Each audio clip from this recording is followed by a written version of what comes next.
ಕಾರ್ಯಕ್ರಮ ಆಯ್ತು, ಉದ್ಘಾಟನೆ ಮಾಡಿದ್ರಿ, ಬಂದಿದ್ರಿ, ಕಾರ್ಯಕ್ರಮದ ಬಗ್ಗೆ ಹೇಳೋದು. ನೇಗಿಲ ಯೋಗಿ ಟ್ರಸ್ಟಿನ ಎಲ್ಲರೂ ಸಹ ಬಹಳ ಉತ್ತಮವಾದ ಕೆಲಸ ಮಾಡಿದ್ದಾರೆ. ಅದರಲ್ಲಿ ಈ ಭಾಗದ ಸ್ಥಳೀಕರು ಮುನಿರತ್ನಪ್ಪ ಅವರು ಸ್ಥಳದಾನಿಗಳು. ಅವರು ಸ್ಥಳದಾನಿಗಳಾಗಿರೋದಕ್ಕೆ ಬಹಳ ಪ್ರಮುಖ ಕಾರಣ ನಮ್ಮ ರಾಜ್ಯದಲ್ಲಿ ಇರ್ತಕ್ಕಂತಹ IAS, IPS, KS ಮಾಡೋಂಥ ವಿದ್ಯಾರ್ಥಿಗಳಿಗೆ ಬೆಂಗಳೂರು ನಗರದಲ್ಲಿ ಒಂದು ಕೋಚಿಂಗ್ ಸೆಂಟರ್ ಮಾಡಿ ಅವ್ರಿಗಿಲ್ಲಿ ತಂಗೋ ವ್ಯವಸ್ಥೆನೂ ಮಾಡೋದಕ್ಕೆ ವ್ಯವಸ್ಥೆ ಮಾಡ್ತಾ ಇದ್ದಾರೆ. ಬಹಳ ಉತ್ತಮವಾದ ಕೆಲಸ.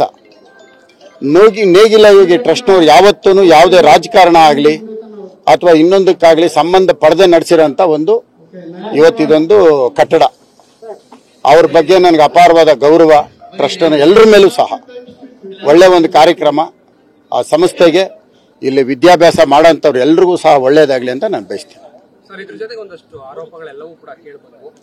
ಎಲ್ಲ ಆರೋಪಗಳು ನಿಮಗೆ ಗೊತ್ತಿರವೆ, ಹೊಸ ಆರೋಪಗಳಂತೂ ಅಲ್ಲ. ಒಂದು ವ್ಯಕ್ತಿನ ತೇಜೋವಧೆ ಮಾಡಿ ಒಳ್ಳೆಯವರಾಗಬೇಕು ಅಂದ್ರೆ ಸಮಾಜ ಒಪ್ಪಲ್ಲ.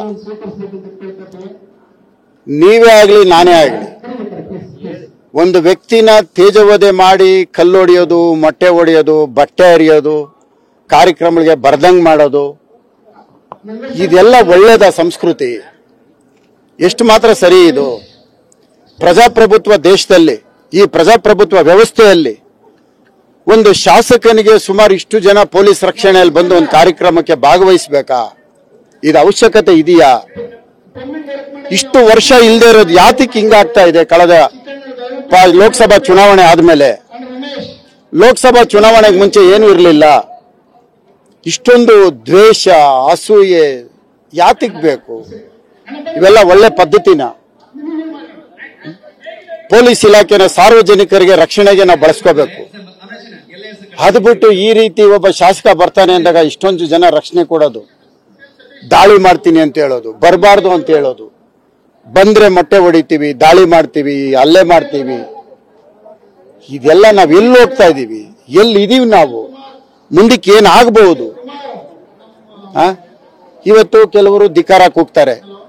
ಧಿಕ್ಕಾರ ಕೂಗ್ತಾ ಇರೋದು ಯಾರು?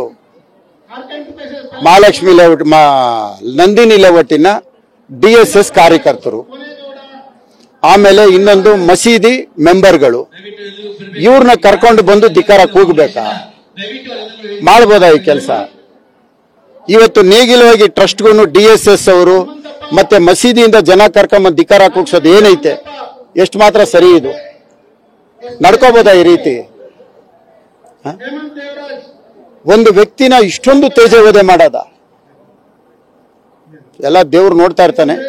ತಾಳ್ಮೆಯಿಂದ ನಾನು ವೇದಿಕೆಯಲ್ಲಿ ಹೇಳಿದ್ದೇನೆ, ಒಟ್ಟಾಗಿ ಕೆಲಸ ಮಾಡೋಣ, ಕೊನೆ ಉಸಿರಿರೋವರೆಗೂ ಈ ಕ್ಷೇತ್ರ ಋಣ ತೀರ್ಸೋದಕ್ಕೆ ನಾನು ಕಷ್ಟಪಡ್ತೇನೆ.